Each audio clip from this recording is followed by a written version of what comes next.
Mes chers Martiniquaises et Martiniquais, bonsoir. Nous avons connu une année 2023 extrêmement dure, violente et difficile. Nous avons été témoins d'une guerre incroyable en Ukraine. Nous sommes témoins aujourd'hui de la guerre israélo-palestinienne. Ce sont des violences mondiales qui nous touchent de très près. Nous connaissons toujours des conséquences du changement climatique. Et ici, en Martinique, ça n'a pas été facile non plus. La collectivité territoriale a connu une cyberattaque d'une rare violence. Nous avons fait tous les actes de courage et de détermination pour contrer cette cyberattaque. Je voudrais remercier ceux et celles qui ont beaucoup travaillé pour qu'on puisse réussir à recommencer à payer et surtout m'excuser auprès des entreprises, des associations qui n'ont pas bien sûr reçu leur financement dans de bonnes conditions. Nous avons aussi eu une année difficile sur le plan de la violence, puisque nous continuons à battre des records de personnes tuées par armes. Ce sont des moments aussi compliqués pour nous, pour les familles qui perdent un enfant, qui perdent un mari, qui perdent une femme, qui perdent un proche.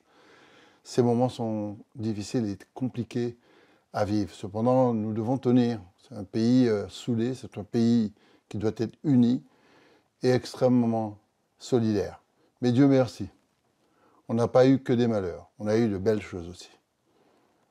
Nous avons mené une bataille collective, quelle que soit la tendance politique, pour nous permettre de conquérir notre place au patrimoine mondial de l'UNESCO avec la montagne Pelée. Nous avons mis en place la maison du retour. Nous mettons presque un peu isolé une politique familiale très dense.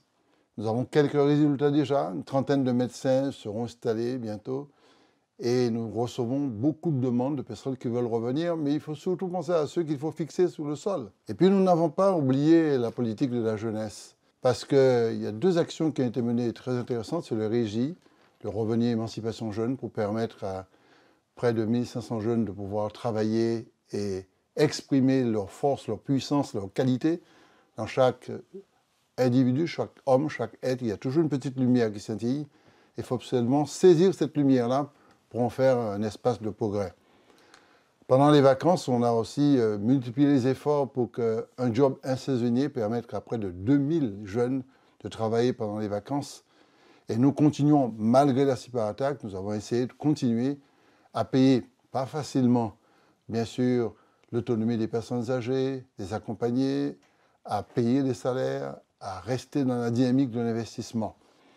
Bien entendu, ça a été aussi la poursuite du combat mené pour plus de responsabilité locale, plus de dynamique locale, avec l'adoption de notre drapeau, de notre hymne.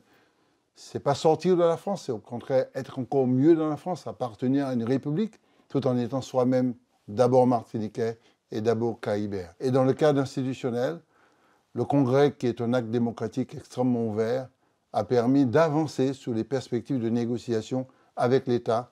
2024 sera une année décisive pour notre pays. Une année décisive parce que, après 2 ans de mandat, où nous avons préparé le terrain de l'investissement, de réorganisation pour que l'administration soit de plus en plus performante, où nous avons aussi essayé de régler au mieux ce qu'on nous a laissé en héritage sur le plan financier. 2024 sera l'année pour l'ouverture d'institutions très importantes, bien sûr, comme le cyclotron. Ce sera aussi l'année d'ouverture du pôle universitaire santé. Nous ouvrirons aussi le conservatoire d'art et de musique. Nous allons réorganiser les politiques d'investissement local, notamment autour des fonds européens, mais des fonds d'investissement aussi. Nous installerons une agence de développement en Martinique. Ce sera la première agence, comme d'ailleurs toutes les régions sur le plan national.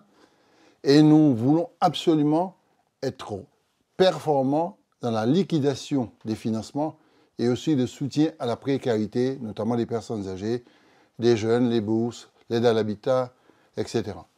Ce sera donc une année charnière pour nous de telle sorte qu'on puisse propulser la Martinique dans une dynamique de développement qui sera propice. Je pense à l'installation du CT Biome au Lamentin.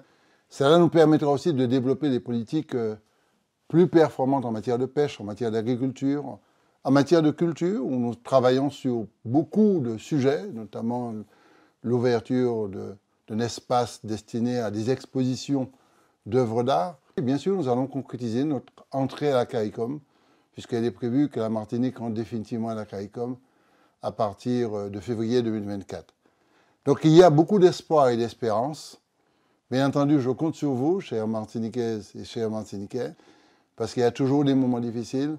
Il faut que cette année 2024 vous apporte du bonheur, vous apporte de la santé, de la joie.